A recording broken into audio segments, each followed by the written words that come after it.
Joel capítulo 2, versos 12 a 19. A santa e inerrante palavra de Deus nos diz assim: Ainda assim, agora mesmo, diz o Senhor, convertei-vos a mim de todo o vosso coração, isso com jejuns, com choro e com pranto. Rasgai o vosso coração e não as vossas vestes, e convertei-vos ao Senhor vosso Deus, porque Ele é misericordioso e compassivo e tardio em irar-se, e grande em benignidade, e se arrepende do mal. Quem sabe se não se voltará e se arrependerá e deixará após si uma bênção, uma oferta de manjares e libação para o Senhor vosso Deus. Tocai a trombeta em Sião, promulgai um santo jejum, proclamai uma assembleia solene, congregai o povo, santificai a congregação, ajuntai os anciãos, reuni os filhinhos e os que mamam. Saia o noivo da sua recâmara e a noiva do seu aposento. Chorem os sacerdotes ministros do Senhor entre o pórtico e o altar, e orem: poupa o teu povo, ó Senhor, e não entregues a tua herança ao opróbrio, para que as nações façam escárnio dele. Por que hão de dizer entre os povos: onde está o seu Deus? Então o Senhor se mostrou zeloso da sua terra, compadeceu-se do seu povo, e respondendo-lhes disse: Eis que vos envio o cereal, e o vinho, e o óleo, e deles serei fartos, e vos não entregarei mais ao opróbrio entre as nações. Até aqui a leitura da palavra de Deus. Vamos orar mais uma vez? Santo e poderoso Deus, tua palavra está aberta diante de nós e nós acabamos de lê-la, ó Deus. Por isso nós clamamos ao teu Espírito Santo, ó Pai, aquele que inspirou esta palavra, ó Deus, que ele aplique a verdade dela a nosso coração e a nossa mente. Toma cativos, ó Deus, nossa mente e nosso coração. E assim nos ensina, nos edifica, Senhor. Nos conforta, nos consola, nos exorta, Senhor. Nos admoesta, ó Pai amado. Nos motiva, Senhor, a vida, Deus. Nós precisamos da tua palavra, precisamos aprender com ela, Senhor. Precisamos, ó Pai amado, ser, ó Deus, instruídos por ela. Por isso, Senhor, nós clamamos, ó Deus, que tu queiras aplicar a tua palavra à vida de cada irmão aqui presente nessa noite. Abençoa a vida de cada um com a tua santa palavra, em nome de Cristo Jesus. Amém. Volta agora mesmo. Esse é o chamado de um pai a um filho que está prestes a cruzar uma rua perigosa. Volta agora mesmo. Esse é o grito de socorro antes que algo terrível aconteça. Volta agora mesmo. Esse é o apelo de uma mãe que vê uma criança pequena caminhando em direção à borda de uma piscina e diz: volta agora mesmo. Esse também é o chamado de um amigo que vê o seu amigo se enfiando em problemas e diz: volta agora mesmo, enquanto ainda há tempo. Essa também é a advertência de um médico quando lhe diz: olha, resolve essas coisas agora, volta agora mesmo, antes que seja tarde. Meus irmãos, esta é sobretudo a voz de Deus em Joel capítulo 2, interrompendo o anúncio de juízo com um apelo maravilhoso e surpreendente. Ele diz no versículo 12: ainda assim, agora mesmo, diz o Senhor, convertei-vos a mim de todo o vosso coração. O capítulo 1 do livro do profeta Joel, ele utiliza um acontecimento real, um fato acontecido em Israel, para ilustrar o que Deus faria com o seu povo. Recentemente, eles haviam passado por perdas terríveis na agricultura por conta de gafanhotos. E ele os faz lembrar daquilo que eles viram, visualizaram, e diz: assim será quando os inimigos entrarem por nossas portas. Eles não deixarão nada para trás.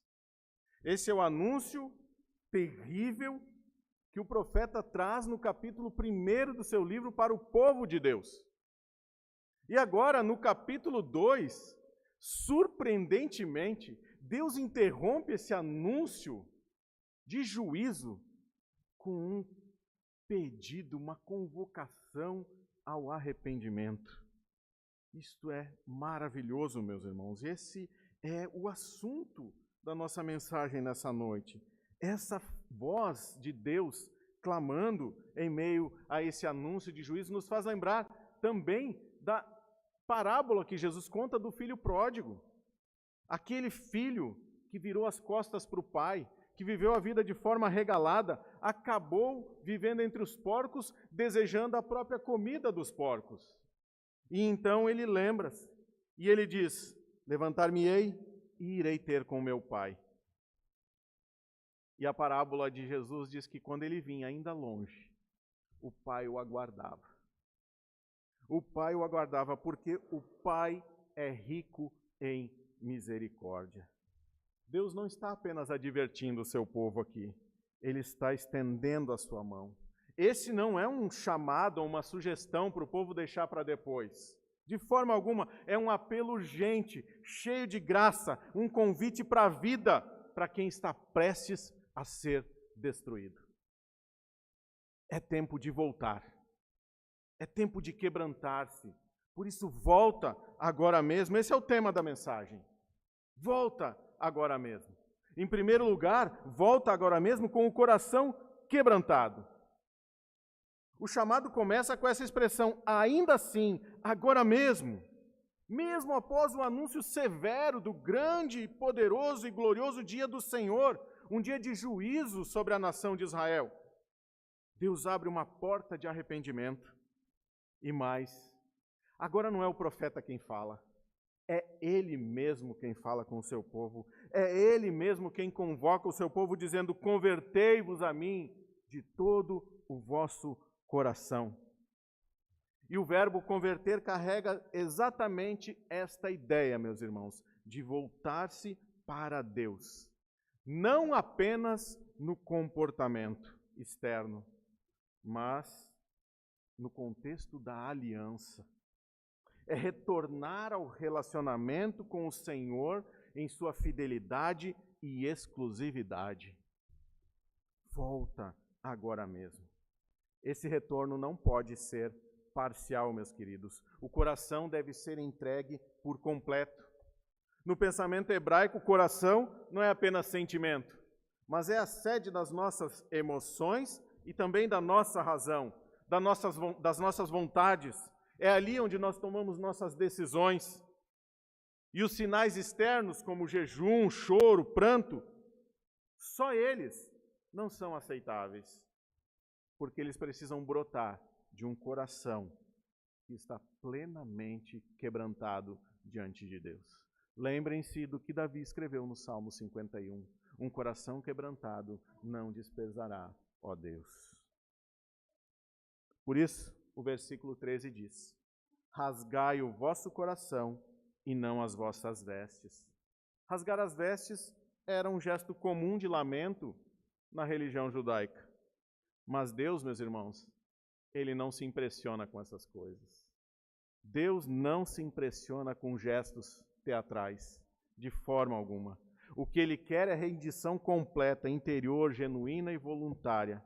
Porque o verdadeiro arrependimento não é visível primeiro aos homens, mas é a Deus. Porque ele acontece no coração.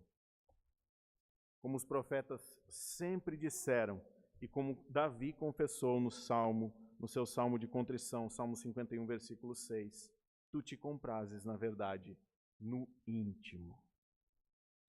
Após aquele pecado terrível com Batseba, ele não apenas rasgou suas vestes, mas rasgou o seu coração diante de Deus. E então ele escreveu, o coração quebrantado e contrito, não desprezarás, ó Deus. Davi sabia, meus irmãos, que Deus rejeita o ritual vazio, mas acolhe o espírito humilhado na presença de Deus. Meus irmãos, nós podemos até parecer piedosos por fora, mas Deus quer saber quem nós somos realmente quando ninguém está nos vendo. Quem nós somos quando ninguém está olhando. Porque ali nós somos quem realmente somos. Ali nós não nos escondemos atrás da nossa religião. Ali nós não nos escondemos atrás das nossas aparências. Deus sabe quem nós somos. Por isso volte, não com as roupas rasgadas, mas com o seu coração rasgado ao Senhor. Esse é o chamado do Senhor nessa noite. Meus irmãos, você pode até vir à igreja, cantar os hinos, participar dos nossos cultos, mas ainda assim continuar alimentando ressentimentos, ainda assim continuar alimentando vícios escondidos, orgulho. E Deus está dizendo, rasgue o coração e não as vestes. Nós dizemos muitas vezes, eu sou um cristão, mas no trabalho cedemos às pressões para fazermos coisas desonestas, antiéticas e imorais muitas vezes. Na família, somos ríspidos, duros com aqueles com quem deveríamos ser amorosos. No lazer, às vezes, nos entregamos àquilo que desagrada a Deus. Não basta parecer crente, meus irmãos. Deus quer transformação real e interior do coração. Há pessoas que só se arrependem quando a dor chega, quando o casamento acaba, quando o filho se desvia, quando as finanças estão completamente arrebentadas e não há mais solução. Mas o que Deus está fazendo, Ele chamando agora, antes que estas coisas aconteçam. Volta agora mesmo. Volta agora mesmo. Examine, meu irmão, onde você está apenas performando a sua fé. Examine onde a sua fé está apenas sendo performada para que as pessoas vejam. Onde você precisa parar e confessar a verdade em vez de justificar. Quebrantar-se na presença do Senhor. Talvez alguns aqui estejam cansados da vida que levam, preso em vícios, mentiras, feridas antigas. Talvez ache que Deus só quer gente boa ou bem arrumada. Só gente que já é legal, que já está tudo certo. Mas Deus está dizendo para você, e talvez você esteja aqui pela primeira vez, eu não sei. Deus está dizendo para você nessa noite, volta agora mesmo, eu quero o seu coração, ainda que completamente partido e quebrado. Deus não espera que você seja um religioso. Ele quer que você se entregue com sinceridade de coração. Que você diga, Deus, eu estou quebrado, mas eu quero me voltar para você. Então, volta agora mesmo. Em primeiro lugar, como vimos, com o coração quebrantado.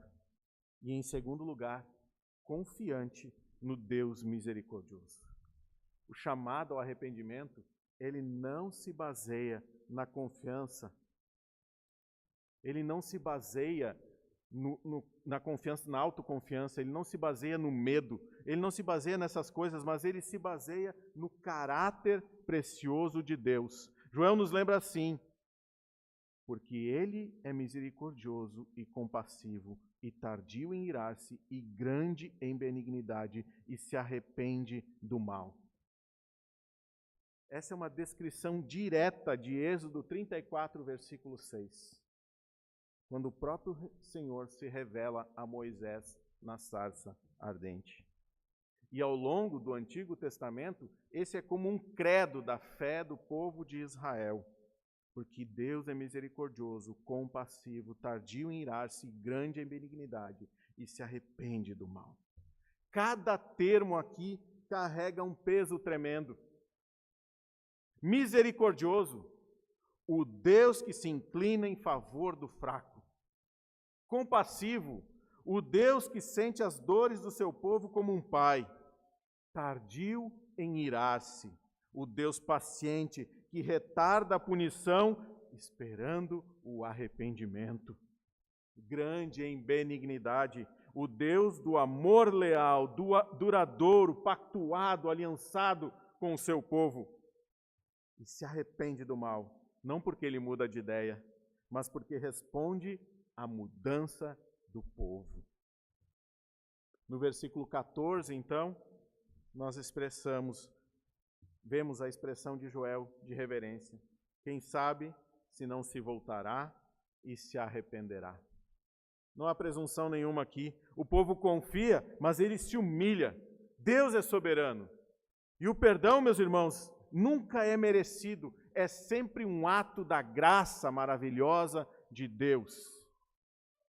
O povo espera que ele deixe uma bênção, manjares e libações, para que o culto possa ser restaurado. No capítulo de número 1, uma das coisas que acontecem por causa da praga dos gafanhotos é que eles não têm nem os manjares e as libações mais para serem entregues na adoração ao Senhor. A crise foi tamanha que eles não tinham mais condições de prestar o culto que Deus exigia deles, porque eles não tinham o que entregar como oferta ao Senhor. E aqui no anúncio, na convocação ao arrependimento, a esperança é que Deus traga de volta isso. Quem sabe Deus deixe uma bênção de manjares e de libação. O foco do arrependimento não é o bem-estar próprio. O foco do arrependimento é a glória de Deus. O povo de Deus quer a glória de Deus muito mais do que benefício próprio. Eles querem voltar e adorar a Deus. Em Nínive, o rei pagão ordenou jejum a todos. E ele disse assim, Jonas, capítulo 3, versículo 9. Quem sabe se Deus se voltará e se arrependerá. E Deus viu o quebrantamento daquele povo e afastou o juízo. Um povo ímpio confiou na compaixão de Deus, que ama perdoar, e recebeu perdão. E recebeu bênção de Deus. Voltar para Deus, meus irmãos, não é dar um passo no escuro. De forma alguma, é caminhar em direção ao Pai, cujos braços estão estendidos, porque Ele é quem chamou ao arrependimento, porque Ele é compassivo e porque Ele ama perdoar. Não confie em você, confie nele. Não confie em você, confie nele. Ele é o Deus compassivo, cheio de misericórdia. E talvez até você pense aqui, Deus não me quer mais, eu já fui longe demais nos meus pecados. Mas Deus está te dizendo, volta agora mesmo. Sabe por quê, meu irmão? Porque Ele é lento para irar-se e Ele é grande em amor e misericórdia. Talvez você carregue culpas antigas, pecados que confessou, mas ainda não esqueceu. Lembre-se, nós lemos isso nesta noite. Deus já os lançou no mar do esquecimento. Pare de se culpar por aquilo que Deus já perdoou. Há muitos que confundem arrependimento com autocomiseração. Acham que precisa sofrer bastante para merecer o perdão de Deus. Mas perdão, meus irmãos, não se merece. Perdão não se conquista com sofrimento. Perdão se recebe com fé na graça salvadora de Deus. Perdão se recebe. Hoje mesmo, pense em algo que você tem medo de levar a Deus e traga à luz. Diga, quem sabe Ele não me perdoará. Diga, clame ao Senhor e descubra que o quem sabe que nós lemos em Joel é um sim em Cristo Jesus.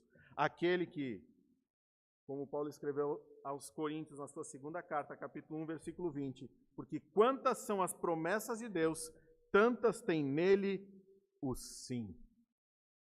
Glórias ao Senhor, meus irmãos.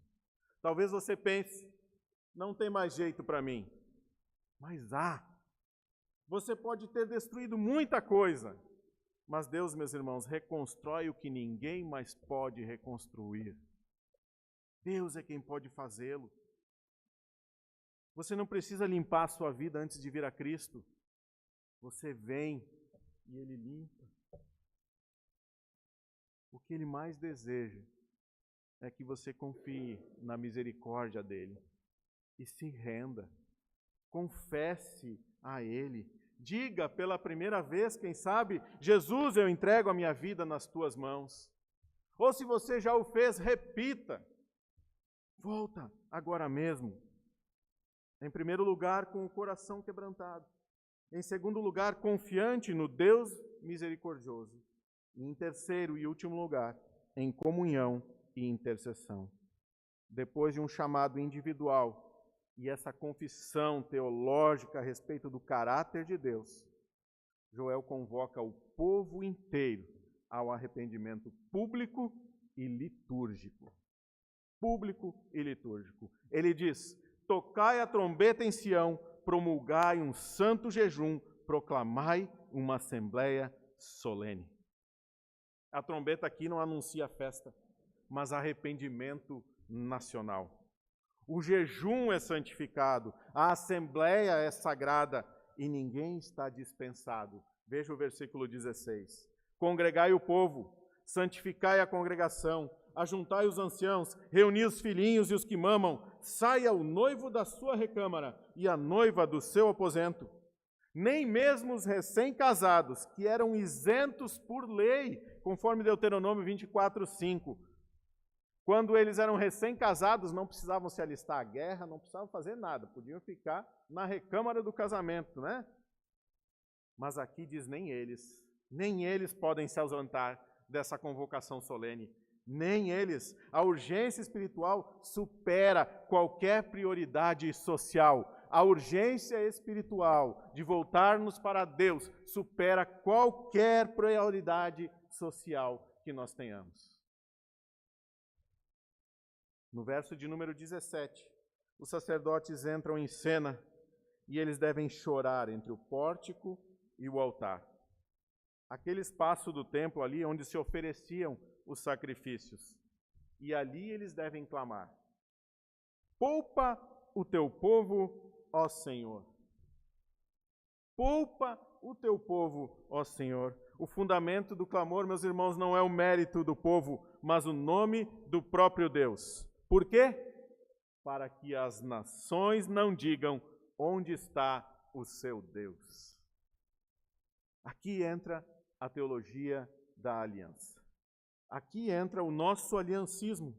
O povo é a herança do Senhor e a vergonha do povo de Deus é a afronta ao nome de Deus.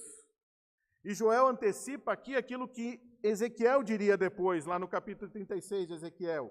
Deus restaura seu povo por amor ao seu próprio nome. Por amor ao seu próprio nome. E então, meus irmãos, então o Senhor se mostrou zeloso da sua terra e compadeceu-se do seu povo. E o Senhor respondeu e disse ao seu povo: eis que eu vos envio o trigo, o vinho e o azeite, e deles serei fartos, e vos não entregarei mais ao opróbrio entre as nações. Note, meu irmão, aqui, que o profeta fala como se já houvesse acontecido aquilo que está para acontecer. É aquilo que nós chamamos de perfeito profético. Ele descreve o futuro como se já tivesse acontecido. O zelo de Deus, meus irmãos, não é inveja, mas é um zelo protetor, como de um esposo pela sua esposa. O Deus que antes anunciava juízo, agora se levanta para restaurar, para perdoar. E como esse Deus restaura? Revertendo as maldições da aliança. O grão, o vinho e o azeite eram sinais clássicos da bênção da aliança. Tudo isso havia cessado. E agora a fome e a vergonha de não ter o que oferecer a Deus dão lugar à abundância e à honra e à adoração novamente ao Senhor. O que antes era opróbrio entre as nações, agora se torna um testemunho da fidelidade de Deus para com o seu povo. No avivamento, meus irmãos, do país de Gales, em 1904, igrejas se esvaziaram de orgulho e se encheram de oração. Cultos viraram noites inteiras de confissão pública de pecados. Trabalhadores e crianças choravam juntos diante de Deus. E literalmente uma nação inteira foi transformada. Por quê? Porque o povo orou em comunhão. Sua família ora junto, meu irmão. A sua casa se reúne para buscar a Deus. O arrependimento começa em casa. Como igreja, nós choramos pelos perdidos, pelos desviados, pela juventude sendo seduzida por esse mundo? Ou apenas lamentamos na internet escrevendo textões sobre o assunto? Deveríamos estar clamando diante do altar do Senhor por estes. Há casais que cancelam Deus da agenda por causa da sua lua de mel, por causa de lazer, por causa de férias e outras coisas. Mas o texto diz: saiam do aposento, é hora de voltar juntos. Reúna a sua casa, meu irmão, nesta semana, releia este texto dessa noite. Façam uma oração de intercessão por vocês e pela igreja. E hoje, meus irmãos, como igreja do Senhor, nós temos um motivo ainda mais urgente para clamar. O nosso pastor, reverendo Daniel, que foi tão usado por Deus aqui no nosso estado, para reavivar a obra do Senhor do Evangelho aqui entre nós, ele está em recuperação da sua saúde no hospital. Ele que tantas vezes intercedeu por nós, hoje carece das nossas intercessões.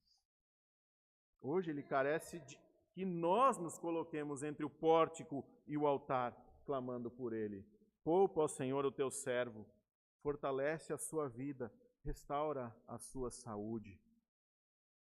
A Escritura nos chama a carregar os nossos fardos, os fardos uns dos outros. Gálatas 6, versículo 2. E isso nós fazemos dobrando os joelhos em favor uns dos outros. E ajudar o nosso pastor a carregar o seu fardo hoje é dobrar os nossos joelhos em intercessão pela vida dele e pela sua recuperação. Hoje Deus nos chama a orar juntos, a chorar juntos, a interceder pelo nosso povo, a interceder pela nossa cidade, pela nossa igreja, pelo nosso pastor. E o mundo pergunta: onde está o Deus de vocês? E Deus responde por meio de um povo que clama em unidade. Poupa, ó Senhor, o teu povo. Você pode estar aqui nessa noite, meu irmão, sentindo meio que de fora. Talvez você esteja aqui pela primeira vez. E deve estar se sentindo, eu não estou entendendo muito bem o que está acontecendo. Mas Deus está dizendo que até os bebês são chamados à reunião solene. Isso significa que você também é chamado. Você não está longe demais. Você não está de fora. Essa igreja aqui tem orado por você. E se você veio aqui pela primeira vez hoje, saiba que você estar aqui hoje é resultado da oração dessa igreja pela sua vida. Hoje mesmo, entre nesse povo. Povo que chora, povo que se arrepende e encontra misericórdia no Senhor. Você também pode fazer parte disso. Portanto, volta agora mesmo. Em primeiro lugar, com o coração quebrantado. Em segundo, confiante no Deus misericordioso. E em terceiro lugar, em comunhão e intercessão.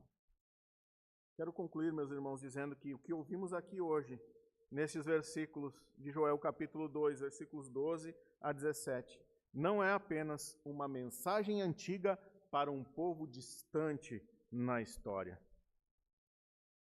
É a voz viva de Deus ainda hoje, chamando com urgência: volta agora mesmo. Você lembra do pai chamando o filho que estava prestes a atravessar a rua perigosa? Ou da mãe chamando a criança que corria em direção à borda da piscina? Do médico dizendo: você precisa mudar agora ou será tarde demais? Essas vozes não são vozes de condenação, são vozes de amor, que enxergam o perigo antes que ele aconteça.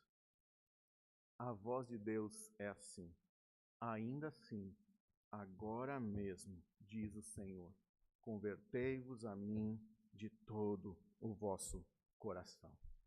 Meus irmãos, esta palavra é muito clara.